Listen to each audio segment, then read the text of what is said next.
നിയമസഭാ തെരഞ്ഞെടുപ്പ് മുന്നൊരുക്കങ്ങൾ ചർച്ച ചെയ്യുന്നതിനായി കെപിസിസിയുടെ ചിന്തൻ ശിബിർ വയനാട്ടിൽ തുടരുന്നു.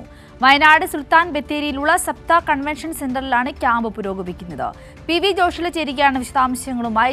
ജോഷില, നിയമസഭാ തെരഞ്ഞെടുപ്പുമായി ബന്ധപ്പെട്ടിട്ടാണ് ഇപ്പോൾ ഇത്തരത്തിലൊരു ചർച്ച അവിടെ ഇപ്പോൾ നടക്കുന്നത്. ചിന്തൻ ശിബിർ നിലവിൽ തുടരുന്നു എന്നാണ് കരുതുന്നത്. കൂടുതൽ വിശദാംശങ്ങൾ എന്തെല്ലാമാണ്?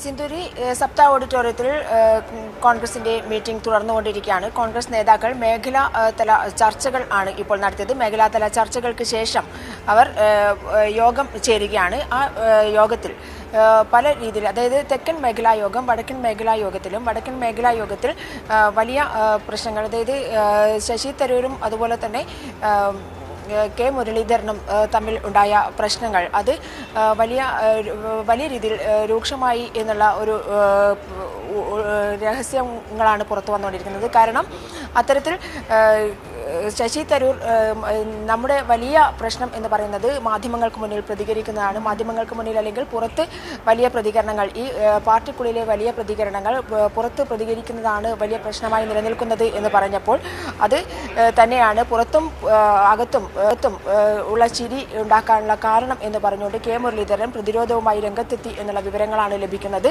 എന്തായാലും വലിയ പ്രശ്നങ്ങൾ, നേതാക്കൾക്കിടയിൽ തന്നെ വലിയ പ്രശ്നങ്ങൾ ഇതുമായി ബന്ധപ്പെട്ട് പ്രതികരണങ്ങളുമായി ബന്ധപ്പെട്ട് ചർച്ചയാകുന്നു എന്നുള്ളതാണ്. അതുപോലെ തന്നെ തെക്കൻ മേഖലാ യോഗത്തിൽ സി പി ഐ എമ്മിന് തൽക്കാലം വലിയ തോതിലുള്ള തിരിച്ചടി തദ്ദേശ സ്വയംഭരണ സ്ഥാപന തെരഞ്ഞെടുപ്പിൽ ഉണ്ടായെങ്കിലും സി പി ഐ എമ്മിൻ്റെ സംഘടനാ സെറ്റപ്പിനെ ശ്രദ്ധിക്കണം എന്നുള്ള രീതിയിലുള്ള ചർച്ചകൾ തെക്കൻ മേഖലാ യോഗത്തിൽ ഉണ്ടായി എന്നാണ് പറയുന്നത്. അതായത് തെക്കൻ മേഖലാ യോഗത്തിൽ സി പി ഐ എമ്മിൻ്റെ വളർച്ചയെ താൽക്കാലികമായ ഒരു തിരിച്ചടി മാത്രമാണ് തദ്ദേശ സ്വയംഭരണ തെരഞ്ഞെടുപ്പിൽ ഉണ്ടായത് എന്നുള്ളതാണ് തെക്ക് ഭാഗത്തുള്ള കോൺഗ്രസ് നേതാക്കൾ അതിനെ കാണുന്നത് എന്നുള്ളതാണ് ഈ ഒരു ചർച്ചയിലൂടെ വ്യക്തമാകുന്നത്. എന്തായാലും മേഖലാതല ചർച്ചയ്ക്ക് ശേഷമുള്ള യോഗം ചേർന്നുകൊണ്ടിരിക്കുകയാണ് ഇപ്പോൾ.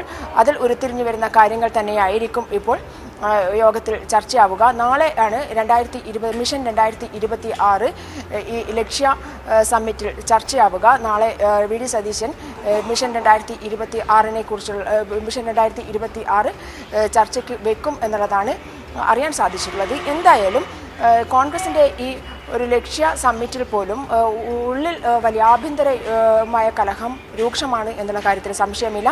എന്നാൽ കെ സി വേണുഗോപാൽ ഉദ്ഘാടന പ്രസംഗത്തിൽ തന്നെ പറഞ്ഞത് തമ്മിൽ തർക്കങ്ങൾ, വ്യക്തിപരമായ പരാമർശം ഈ ചർച്ചകളിലൊന്നും ഉണ്ടാവരുത് എന്നുള്ളതാണ്. മാത്രമല്ല 2 ദിവസം ചേരുന്ന ഈ സമ്മിറ്റിൽ വലിയ കലഹത്തോടുകൂടി അവസാനിക്കും എന്നുള്ളതാണ്. ഇടതുപക്ഷ സ്വാധീനമുള്ള മാധ്യമങ്ങൾ പ്രചരിപ്പിക്കുക, അതിന് ഇടവരുത്തരുത്, ഒറ്റക്കെട്ടായി ഈ സമ്മിറ്റ് കഴിഞ്ഞ് പുറത്തിറങ്ങണം എന്ന് തന്നെയാണ് കെ സി വേണുഗോപാൽ മുന്നറിയിപ്പായി പറഞ്ഞിരിക്കുന്നത്. അതുപോലെ തന്നെ മുതിർന്ന നേതാക്കൾ അടക്കം നിയമസഭാ സീറ്റ് ലക്ഷ്യമാക്കി കോൺഗ്രസിൽ ഇപ്പോൾ നിലനിൽക്കുന്നത് കൊണ്ട് തന്നെ, പ്രത്യേകിച്ച് മുല്ലപ്പള്ളി രാമചന്ദ്രൻ, കെ മുരളീധരൻ അടക്കമുള്ള ആളുകൾ ആ രീതിയിൽ മുന്നോട്ട് പോകുന്നത് കൊണ്ട് തന്നെ ഒരു മുന്നറിയിപ്പ് എന്ന വണ്ണം ആരും സ്വയം പ്രഖ്യാപിത സ്ഥാനാർത്ഥിയായി രംഗത്ത് വരണ്ട എന്നുള്ള കാര്യവും കെ സി വേണുഗോപാൽ പറഞ്ഞിരുന്നു. എന്തായാലും 10 എംപിമാർ നിയമസഭാ സീറ്റ്.